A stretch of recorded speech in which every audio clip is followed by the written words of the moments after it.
Osmania medical కాలేజీలో ragging ఘటనపై పోలీసులు దర్యాప్తును ముమ్మరం చేశారు.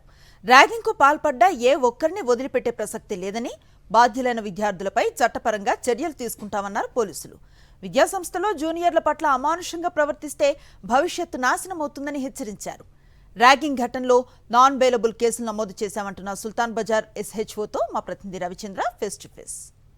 ఉస్మానియా డెంటల్ మెడికల్ కాలేజీలో ర్యాగింగ్ భూతం బయటపడింది. కలకలం రేపుతుంది. 12 మంది విద్యార్థులపై కేసులు కూడా నమోదు చేశారు పోలీసులు, సుల్తాన్ బజార్ పోలీసులు. అయితే కాలేజీ ప్రిన్సిపల్ ఇచ్చిన సంజీవ్ సింగ్ యాదవ్ ఇచ్చిన ఫిర్యాదు మేరకు కేసు నమోదు చేశారు. మన దగ్గర SHO నరేష్ సార్ ఉన్నారు, వారిని తెలుస్తున్నాం. సార్, అంటే ఎంతమందిపై కేసులు నమోదు చేశారు, దానికి సంబంధించి? ఇప్పుడు నిన్న 7 గంటలకి మేము ప్రిన్సిపల్ గారి నుంచి మేము కంప్లైంట్ తీసుకోవడం జరిగింది. అందులో 12 మంది మీద కంప్లైంట్ చేయడం జరిగింది. వాళ్ళందరూ కూడా 4th ఇయర్ స్టూడెంట్స్.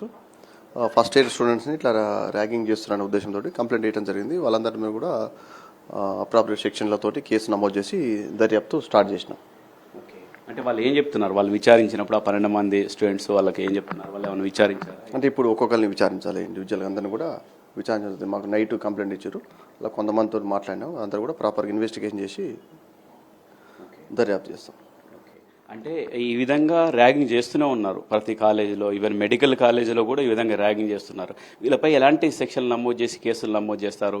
వాళ్ళ భవిష్యత్తు ఏ విధంగా ఉండబోతుంది? మీరు విద్యార్థులకు ఇచ్చేట్టుగా హెచ్చరిక ఏం లేదు. ఇప్పుడు ఇట్లాంటి చిన్న చిన్న విషయాలు వాళ్ళు ఏదో ఈజీగా తీసేసుకొని వాళ్ళ ఫ్యూచర్ అంతా నాశనం చేసుకునే పరిస్థితి ఉన్నది. కాబట్టి వాళ్ళందరూ కూడా దీనివల్ల వాళ్ళ కెరియర్, వాళ్ళ పేరెంట్స్ అయితే వాళ్ళ మీద పెట్టుకున్న హోప్స్ అవన్నీ కూడా ఇదవుతుంది. కాబట్టి వాళ్ళకి కౌన్సిలింగ్ చేయటం, ఇట్లాంటి వాటికి దూరంగా ఉండవని చెప్పేసి వాళ్ళకి అవేర్నెస్ ప్రోగ్రామ్స్, కౌన్సిలింగ్స్ వాళ్ళని కూడా కండక్ట్ చేయడం జరుగుతుంది.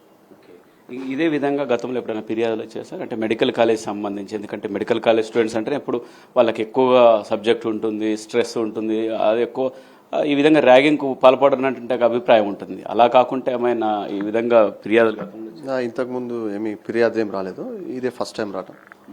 సో దీని మీద మేము కూడా అవేర్నెస్ ప్రోగ్రామ్స్ కూడా కండక్ట్ చేస్తాం అందులో కాలేజ్. అటు కాలేజీ ప్రిన్సిపాల్ ఏం చెప్పారు? సంజీవ్ సింగ్ యాదవ్ మీ దృష్టికి ఏమైంది? అదే అది 8వ తారీఖు నాడు ఇది జరిగిందని చెప్పిండు. వాళ్ళు ఇంటర్నల్ కూడా వాళ్ళు ఎంక్వైరీ చేసేసుకొని వీళ్ళందరూ కూడా చేసిరని చెప్పేసి వాళ్ళు ఫైనల్ డీసీ తీసుకుని ఒక 6 months సస్పెండ్ కూడా చేశారని చెప్పేసి ఫిర్యాదులో పేర్కొన్నారు. ఫర్దర్గా మాకు కంప్లైంట్ ఇచ్చిండు. ఫర్దర్ ఇన్వెస్టిగేషన్ చేసి మేము తర్వాత మీరేం చేస్తారు? ఇన్వెస్టిగేషన్ చేసి వాళ్ళందరూ కూడా విచారించేసి ఏం జరిగిందని తెలుసు. మొత్తానికి అదే ఇది SHO సుల్తాన్ బజార్ SHO నరేష్ సార్ చెప్పేది. మొత్తానికి వాళ్ళ మీద విచారణ చేసేసి ఇంకా తగిన చర్యలు తీసుకుంటాం. ఎవరు కూడా ఈ విధంగా ర్యాగింగ్ పాల్పడి భవిష్యత్తు నాశనం చేసుకోవద్దు. మిగతా విద్యార్థులపై కూడా ర్యాగింగ్ చేయడం సరైంది కాదనే అభిప్రాయం వ్యక్తం చేస్తున్నారు. కెమెరా చందుతో రవిచంద్ర, సాక్షి టీవీ, హైదరాబాద్. మరిన్ని అప్డేట్స్ కోసం ఛానల్ ను సబ్స్క్రైబ్ చేయండి. నోటిఫికేషన్స్ కోసం బెల్ ఐకాన్ పై క్లిక్ చేయండి.